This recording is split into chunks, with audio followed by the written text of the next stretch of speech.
Uhawe ikaze mu kiganiro inyigisho za Bibiliya.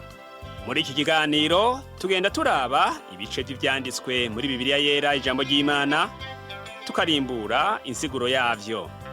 Ni ikiganiro gitanga inyigisho z'ivyanditswe vyera mu kiringo c'imyaka 5. Inyuma y'icigwa turaguha inomero woturonderako igihe wogira ico ugomba guterera canke kubaza. Kaze twumvirize kandi twigishwe.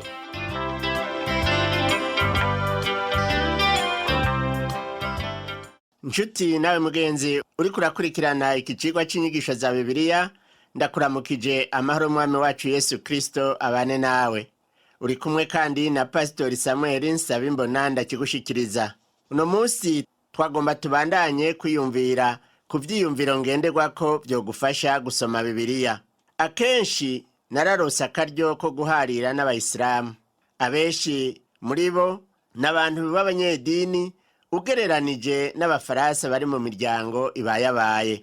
Kuri bo ikorowani ni igitabo cavuye mu ijuru, kandi Yesu Kristo bamufata nk'intumwa nk'abandi bose. Ico ciyumviro cabo bagerageza kugihagararira mu buryo bwose, mugabo iciyumviro bakunda guhagararako cane bavuga ko birya bitabu 66 bigize ivyanditswe vyeranda ngo vyarataye igihe uko ibinjana vy'imyaka bikura ibindi. Umuhinga w'ivyakahise yitwa P0005 yishimikije ububasha bwa Ibn Abbas, umwishwa wa Mohamed, yavuze ati abayahudi n'abakristo baho hambere barabagize ko amakenga, biyumvira ko boba barahinduye ibitabu vy'ivyanditswe bimwe bimwe hamwe n'ubutumwa bwiza.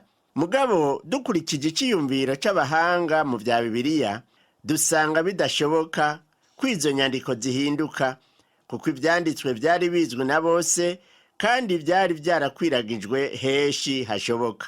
Ati vyarahanahanywe iminwe ku yindi, murunganwe n'urundi. Nta buryo rero na bumwe bwariho bwo gushiramwo irindi jambo ritari risanzwe ririmwo. Ariko kandi naho twumva twokwemeza ukuri kw'ivyanditswe vyeranda twashikirijwe, none ico co twemeza ko vyahumetswe n'Imana. Tubivuze nk'abatavyitayeho, umuntu avyihweje neza, ijambo guhumeka mu bisanzwe risigura gusohora impwemu, gusohora akamoto canke guhuha.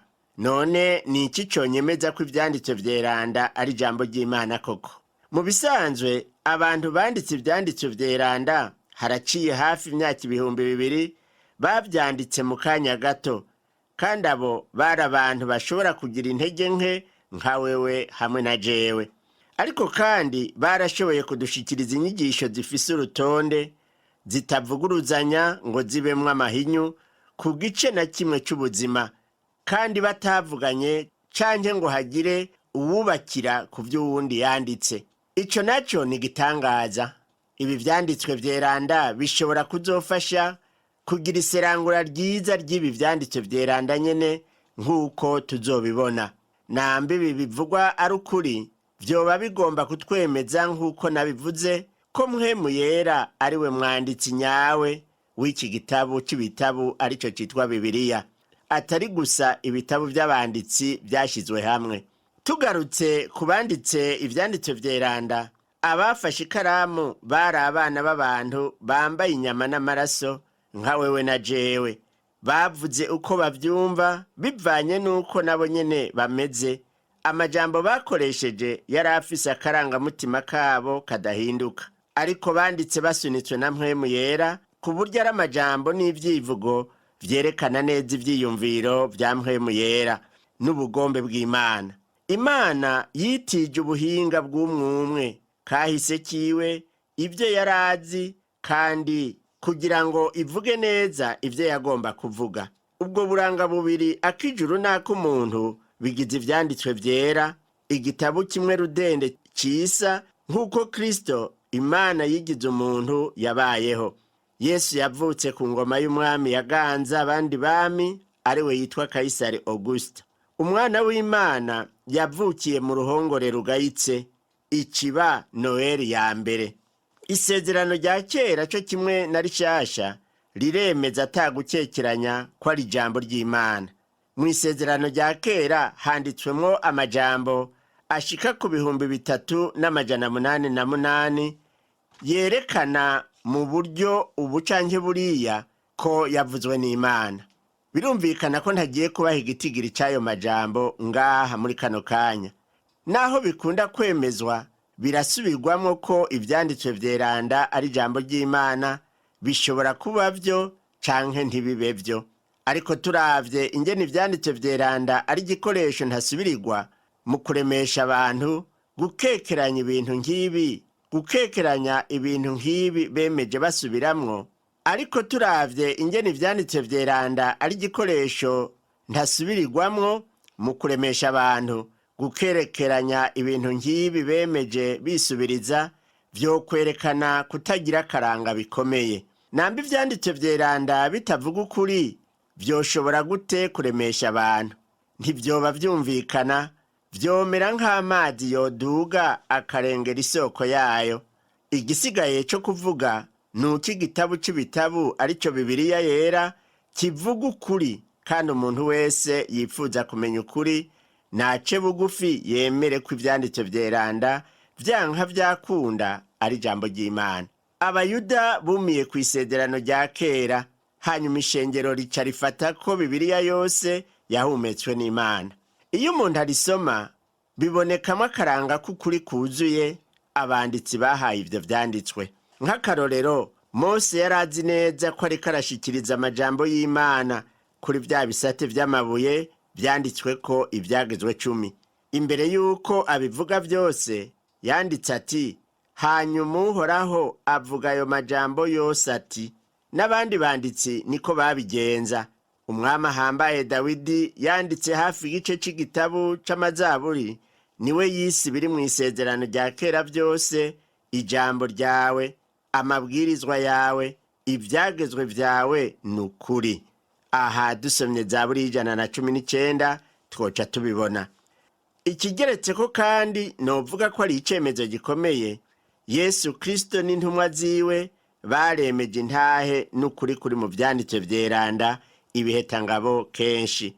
Bemeje isezerano rya kera ryose uko ringana ko ryahumetswe n'Imana. Ngibi ivy'intumwa Pawulo na Petero banditse ku vyerekeye isezerano rya kera. Pawulo yavuze ati, ivyanditswe vyose vyahumetswe n'Imana kandi bifise akamaro ko kwigisha umuntu, kumuhana, kumutunganya no kumutoza indero nziza mu kugororoka, kugira ngo umuntu w'Imana abe ubushitse afise ibimukwiye vyose ngo akore igikorwa ciza cose. Petero nawe yanditse avuga ati, kuko ata jambo ry'Imana ryazanywe no kugomba k'umuntu, ariko abantu bavuga ivyava ku Mana barongowe na mpwemu yera. Ku vyerekeye ivyanditswe bigize isezerano rishasha, inyigisho za Yesu Kristo n'iz'intumwa mu gihe ca mbere zita ijambo ry'Imana. Turabisoma mu butumwa bwiza uko bwanditswe na Luka mu gihimba ca 5 ku murongo wa mbere haravuga ngo, nuko ishengero ririko riramubanda ryumva ijambo ry'Imana. Yesu Kristo yarivugiye ubwiwe ati, ijuru n'isi bizorangira, ariko amajambo yanje ntacazoba. Tubisoma mu butumwa bwiza uko bwanditswe na Matayo igihimba ca 24 umurongo wa 35. N'abandi banditsi barabivuze. Intumwa Pawulo yaranditse avuga ati, natwe igituma dushima Imana ubudasiba nuko hamwe mwakira ijambo ry'ubutumwa mwatwumvanye, niryo jambo ry'Imana, mutaryemeye nk'ijambo ry'abantu, ariko nk'ijambo ry'Imana nk'uko riri koko rikorera muri mwebwe abizera. Ni mw'ikete rya mbere yandikiye ab'Itesalonike igihimba ca 2 umurongo wa 13. Namba rero ijambo ryavugishwa akanwa ryari rifise inkomoko mu ijuru, kandi tukaba twararishikirijwe, ivyanditswe vyovyo vyahumetswe, birarushirije kwitwa gutyo. Sinifuza kubikwemeza ku nguvu nshuti yanje uri kuranyumviriza, ngo nuko nkoresheje insiguro irimwo ubwenge, kuko mpwemu yera wenyene niwe akwiye kubikwemeza. Ariko kandi nagomba ndakwereke yuko ari byiza ko wemera ko ivyanditswe vyeranda ari ijambo ry'Imana, kandi ko ari ijambo nyene riduha ubushobozi, riduha ubutumwa buhoraho budata igihe. Ku ruhande rumwe, abanditsi b'ivyanditswe vyeranda n'abantu bakahise batubwira ingorane z'uno munsi ducamwo iminsi yose muri kino kinjana ca 21. Tubandanije twerekana igituma ivyanditswe vyeranda ari ijambo ry'Imana, dusa n'abasozera. Nagomba kongera gufatira ku kuntu Yesu Kristo yafata amajambo yo mu isezerano rya kera akayafata nk'ijambo ryavuye ku Mana. Aha notanga akarorero kari mu butumwa bwiza uko bwanditswe na Matayo, aho Yesu abwira abaherezi b'Abayuda ati, ntaho murasoma yuko uhereye mu ntango Rurema yabaremye bari buryo bubiri, ikavuga iti, nico gituma umuntu azosiga se na nyina akabana n'umugore wiwe ubutakivana, bombi bakaba umubiri umwe. Iri jambo Yesu yarikuye mu gitabo c'Itanguriro. Reka rero dukurikije iciyumviro ca Kristo, ivyo Mose yashikiriza vyose vyaba ari ivy'Uhoraho yavuze.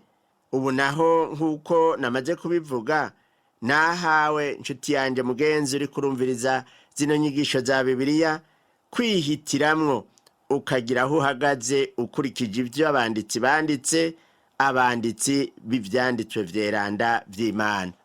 Inyuma yaho tumaze guca irya nino ivyemezo biboneka mu ijambo ry'Imana vyerekana ko Bibiliya yose ari kuri kw'ijambo ry'Imana, nagira ndagutumirire nshuti yanje kurabira hamwe nanje ivyemezo dusanga inyuma ya Bibiliya, kandi ivyo navyo bikaba bifise ifatiro vyerekana ko ivyanditswe vyeranda ari ijambo ry'Imana vy'ukuri. Reka mpere ku vy'amabuye atubwira. Naho ivyanditswe vyeranda atari amajambo adonda ivyakahise canke ivy'ibisigarira vy'ibintu canke vy'abantu, ibibanza vyinshi n'abantu benshi baravugwa muri Bibiliya.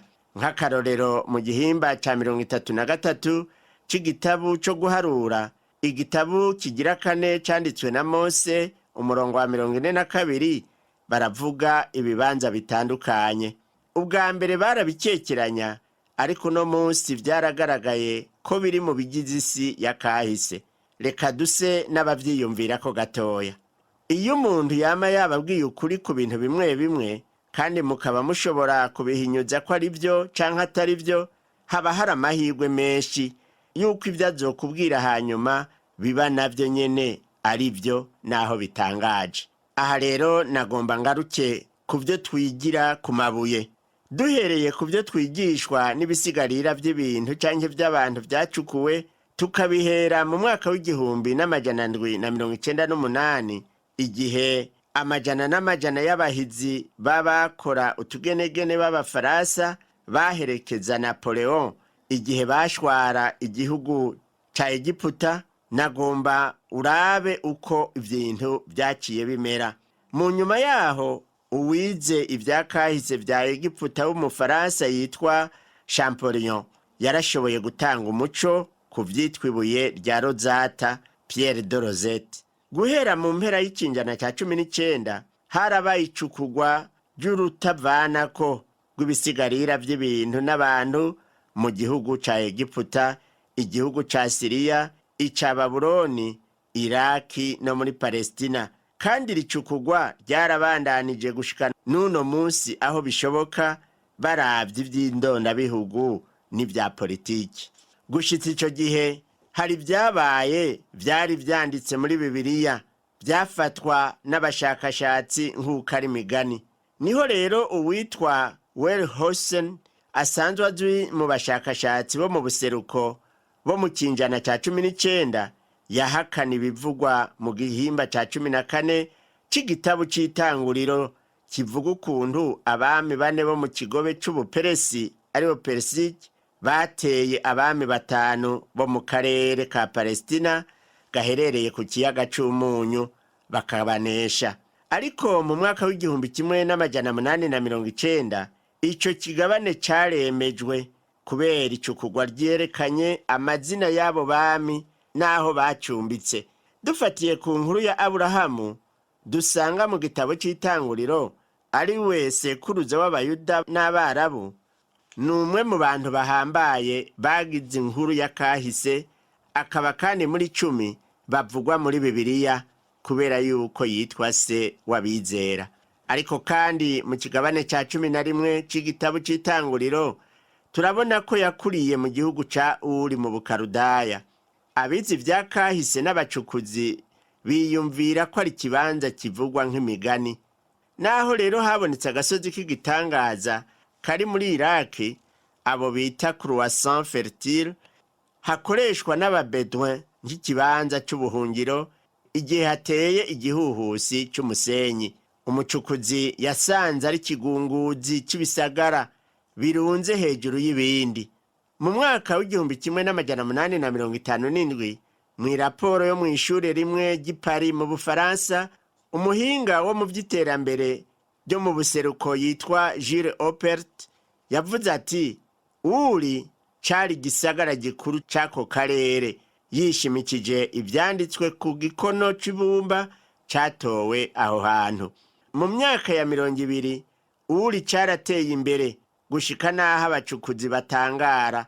Babonye Uri cari gisagara gifise kazoza kandi giteye imbere cyane ugereranije n'ivyari bihari imyaka mu 2000 imbere y'ivuka rya Yesu Kristo.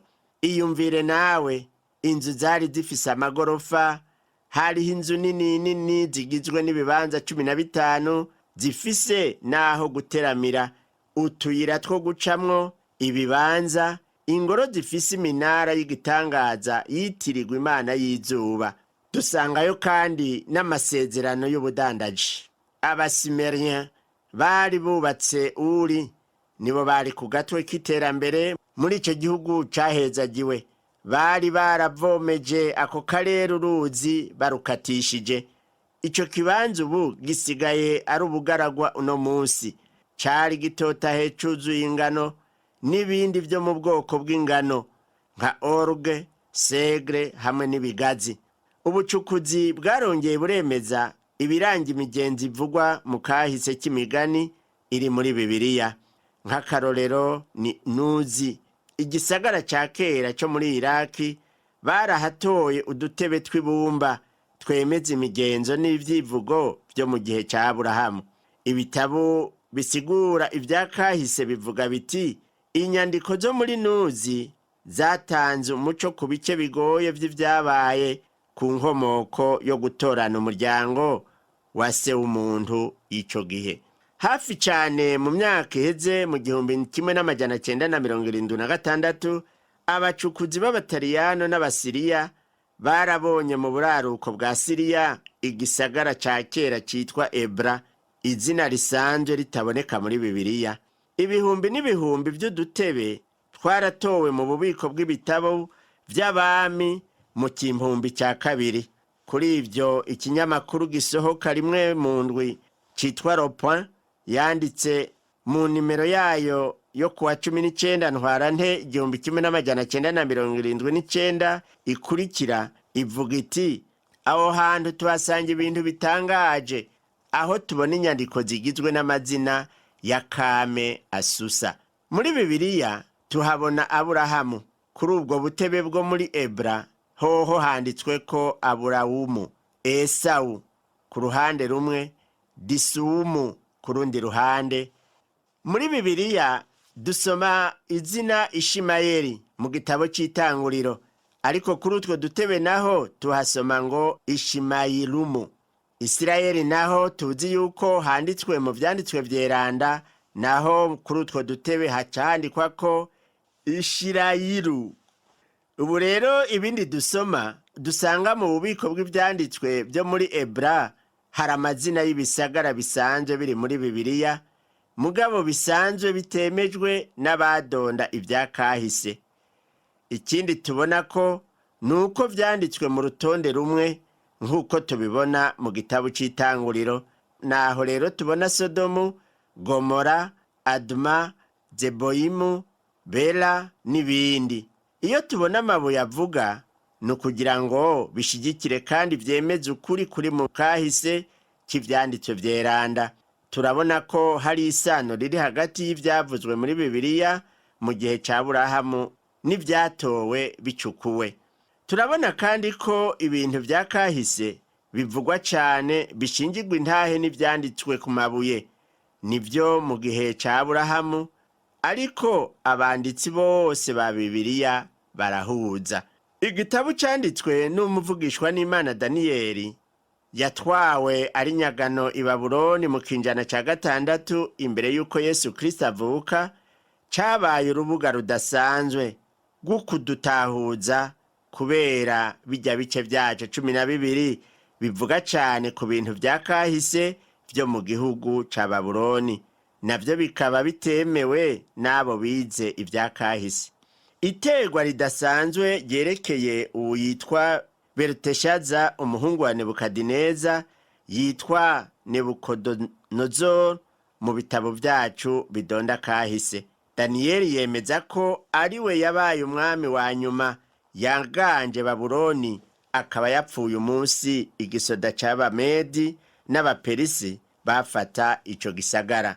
Mu vyigwa bidonda ivya kahise k'ibihe vya kera, ivyo twize kw'ishure twarize kandi turagerageza gufata ku mutwe n'imiburiburi ibintu kugira ngo turonke ivyo twandika umunsi w'akabazo ku mwami wa nyuma w'i Babuloni, ari we muhungu wa Nebukadonozor yitwa Nabonide. Nta kindi twarenzako. Beluteshaza yari umumenyekana atarazwi n'umwigisha wacu w'ivya kahise. Hanyuma igihe c'icukurwa ry'igisagara arico uri tumaze kuvuga, baratoye ibikono 4 vy'ibumba vyari ivy'umwami Nebonide bifatanije no gusenga Imana y'ukwezi kubw'umuhungu w'umwami. Yemwe ivyo bintu urumva yuko ari ibintu bitangaje. Iyo mana yitwa izina rya ca gitangaza c'umumenyekana Beluteshaza, umwe atazwi na wa mwigisha wacu w'ivya kahise. Muri ico gihe nyene barongeye baratora kw'abo bantu babiri, Nebonide na Beluteshaza, baganje bari kumwe i Babuloni. Ikigeretseko kandi nuko kimwe mu bikono vyatowe aho hantu nyene biratomora neza ku munsi ingabo z'Abamedi n'Abaperesi binjira muri Babuloni, Beluteshaza yaciye yicwa. Ibindi vyandiko biravuga ku masezerano y'ubudandaji yagizwe n'uwo mwami atazwi gushitsa iki gihe. Igisagara kindi twovuga ko ni igisagara ca Yeriko. Mu gitabo ca 6 co mw'isezerano rya kera canditswe na Yosuwa, bivugwa ko yacakiye ico gisagara igihe impome zaco zasenyukira inyuma, ibintu bidashobora gusigurika na gatoya. Abavuga ivyo bigombeye bavuga nabi ivyo vyanditswe, bakaba baciye baronka akaryo ko kuvuga ko ivyo bidashoboka gushitsa umunsi umucukuzi w'umwongereza umwe hamwe n'abandi bahavuye bemeza bahereye ku bisigarira vy'ibintu canke abantu bacukuye aho hantu. Uwo muhinga yitwa Yohani Galstang, uwo wanonosoye ivy'iterambere ry'Abahitite. Niwe yafashe mu minwe ico gikorwa co gucukura, arondera uko ico gisagara Yeriko cari kimeze, kandi yaragize ivyo atora. Niho rero yaciye avuga ati, icibonekeza kandi kidateye amadidane nuko impome zasenyutse gose kandi zisenyukira inyuma. Ivyo vyatumye abari babateye badondagira ku bisenyuka vy'izo mpome, babona kwinjira imbere mu gisagara. Ivyatowe vy'ibisigarira ku vyerekeye isezerano rishasha navyo nyene biraboneka nk'uko biri mu isezerano rya kera.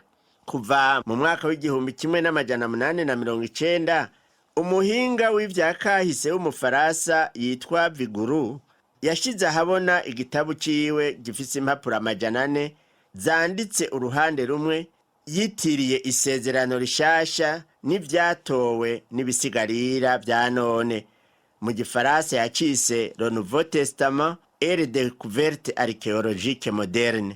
Aho muri ico gitabo rero yarerekanye ivyemezo bihagije, yishimikije ivyanditse vyeranda vyo mu butumwa bwiza, ivyanditse vyo mu gitabo c'ivyakahise, eka mbere no mu gitabo c'ivyakozwe n'intumwa, hamwe n'amakete yo mw'isezerano rishasha. Nsa rero n'uriko arasozera ibi vyose twavuze. Muri kimwe mu bitabo yanditse, uwo mwanditsi yahavuye atangaza isi akoresheje ivyo yanditse, arerekana yuko iyo si ipfa kugira ivyo yanditse ikwiye kwisubirako. Yatuye yuko abaye umukristo, nuko rero yishimikije ivyo yacukuye mu bushakashatsi bwiwe, arondera ibikuru bikuru bigize igitabo c'ivyakozwe n'intumwa hamwe n'amakete yanditswe n'intumwa Pawulo. Yaciye rero aheraheza afata ingingo yo kwihana no kwakira Yesu Kristo nk'umwami n'umukiza wiwe, acahinduka umukristo. Nshuti mugenzi uri kurumviriza kino cigwa c'inyigisho za Bibiliya, ukwiye kwiyumvira ku vyanditswe vyeranda. Bibiliya uyifate nk'ijambo ry'Imana, uyisome, uyige, hanyuma ushire mu ngiro icikubwira, uhinduke umukristo, kuko ariho uzoronka ubugingo budashira, kandi uzobaho mu buryo butuma izina ry'Imana rihabwa icubahiro.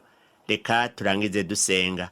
Mana Data wa twese uri mw'ijuru, ndagukengurukiye cyane yuko watanze ijambo ryawe kugira ngo abarisoma baryiyumviriye ko bakarishira mu ngiro, ribahindure abana b'Imana.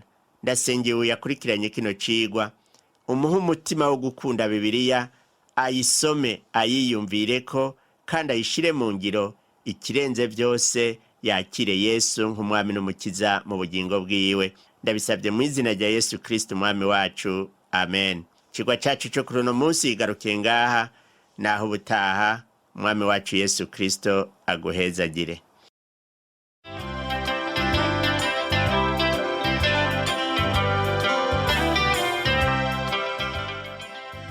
Wakoze kumviriza icigwa c'ijambo ry'Imana c'uyu munsi.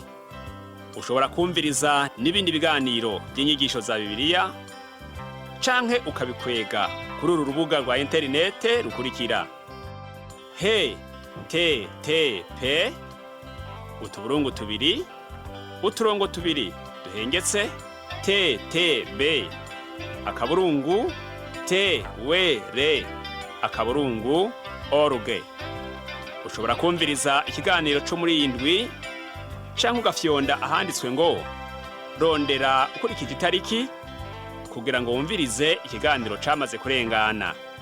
Ushobora no gufyonda ahanditswe ngo rondera ukurikije ivyanditswe, kugira ngo wumve ibiri muri ico gice c'ivyanditswe vyera ugomba. Ufise ico wunganira canke ubaza, twandikire. Email ni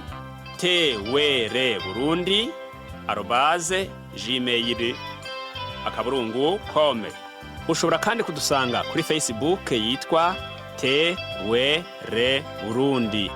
Ushobora no kutwakura kuri iyi telefone yo mu biro. Inomero ni 22 24 26 57 mu masaha y'akazi. Canke kuri telefone ngendanwa, inomero ni 69 67 12 77 79 74 19 93. Udusanga kandi kuri Whatsapp, nimero ni 79 38 71 99. Yesu aguhezagire.